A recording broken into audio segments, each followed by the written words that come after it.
शाम के 7:30 बजने को है। शंखनाद में एक बार फिर से आप सभी का स्वागत है। मैं हूं आपके साथ चित्रा त्रिपाठी। तो क्या कश्मीर में सिख लड़की के अपहरण और जबरन धर्मांतरण की बात झूठी थी? क्या सिर्फ सियासत करने के लिए धर्मांतरण को मुद्दा बनाया गया? ये सवाल इस नाते उठ रहे हैं क्योंकि जिस लड़की के धर्मांतरण की बात कही जा रही थी उसका शपथ पत्र और निकाहनामा सामने आया है। इसमें उसने साफ कहा है कि उसने अपनी मर्जी से कबूल किया इस्लाम।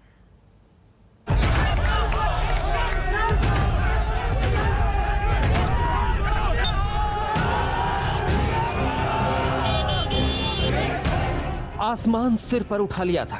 दिल्ली से लेकर श्रीनगर तक प्रदर्शन हुए थे। 2 सिख लड़कियों के जबरन धर्म परिवर्तन का मामला पूरे देश में सुर्खियों में छा गया था।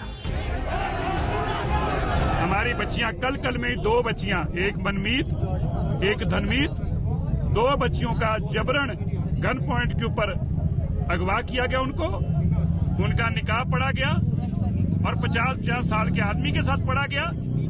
उसके बाद कोर्ट के अंदर बच्चियों के माँ बाप तक को जाने नहीं दिया गया। हमारे नौजवानों ने जब जबरन वहां लोग इकट्ठे करके प्रोटेस्ट शुरू किया, तब रात को 10:30 बजे एक बेटी जो है कोर्ट में से निकालकर हमारे हवाले की गई, मनमीत कौर, और दूसरी बेटी को अभी भी हमारे पास नहीं दिया गया। ये जबरन निकाह किया गया है, जबरन धर्म परिवर्तन किया गया है। श्रीनगर में 2 सिख लड़कियों के अपहरण और जबरन धर्म परिवर्तन की कहानी में नया मोड़ आ गया है। जिन लड़कियों के जबरन धर्म परिवर्तन की बात कही गई थी उनमें से एक मनमीत कौर बाली का एक एफिडेविट मिला है। यह एफिडेविट मनमीत ने 5 जून को बारामूला के जिला न्यायालय में दिया था।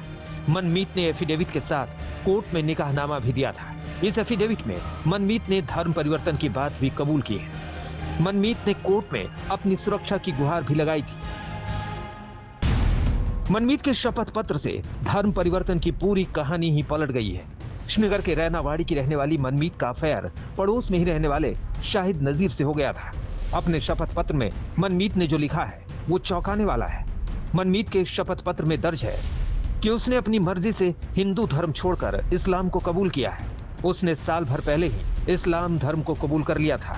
उसने शपथ पत्र में बताया है कि उसकी उम्र 19 साल है और वो जानती है कि अच्छा क्या है और बुरा क्या है। उसने अपना नाम मनमीत कौर से बदलकर जोया रख लिया है। मनमीत उर्फ जोया के निकाहनामे में दर्ज है कि जोया और शाहिद नजीर नाम के युगल का निकाहनामा है, जिसमें 2 गवाहों के बयान भी दर्ज है। निकाहनामे में 2 लाख रुपए की मेहर बांधी गई है। इस निकाहनामे और मनमीत उर्फ जोया के शपथ पत्र से साफ है कि उसने अपनी मर्जी से धर्म परिवर्तन किया था। अपनी पसंद के लड़के से शादी रचाई थी, लेकिन उस लड़की के साथ क्या हुआ जरा ये भी जान लीजिए। पिछले 26 जून को मनमीत को श्रीनगर के हाईकोर्ट में पेश होना था, लेकिन इससे पहले सिख संगठन उसे अपने साथ पुलवामा लेते गए।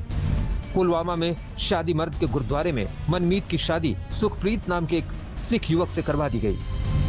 इस मामले में मनमीत के शपथ पत्र और निकाहनामा आने के बाद से सवाल ये खड़ा हो रहा है कि उनकी इन 2 शादियों में से कौन सी शादी सही मानी जाएगी। उसका निकाहनामा सही माना जाएगा या फिर गुरुद्वारे में उसकी शादी, क्योंकि इस्लाम के मुताबिक जब तक शादीशुदा औरत का तलाक ना हो जाए तब तक उसकी दूसरी शादी नहीं हो सकती। श्रीनगर के रैनावाड़ी इलाके की रहने वाली मनमीत ने शादी शाहिद नजीर से की थी। शाहिद नजीर शादी के बाद हिरासत में हैं, जबकि मनमीत की दूसरी शादी कश्मीर में ही रचाई गई और उसके तुरंत बाद वो दिल्ली जा पहुंची। अब सवाल खड़ा ये होता है कि अगर एक तरफ से वो दस्तावेज सामने आए हैं जिसमें अपनी रजामंदी से एफिडेविट मनमीत ने श्रीनगर के कोर्ट में दिया है और निकाहनामे पर दस्तखत किए हैं, वो सही है या फिर जो सिख संगठनों की तरफ से मनमीत की शादी श्रीनगर के गुरुद्वारे में हुई वो सही है।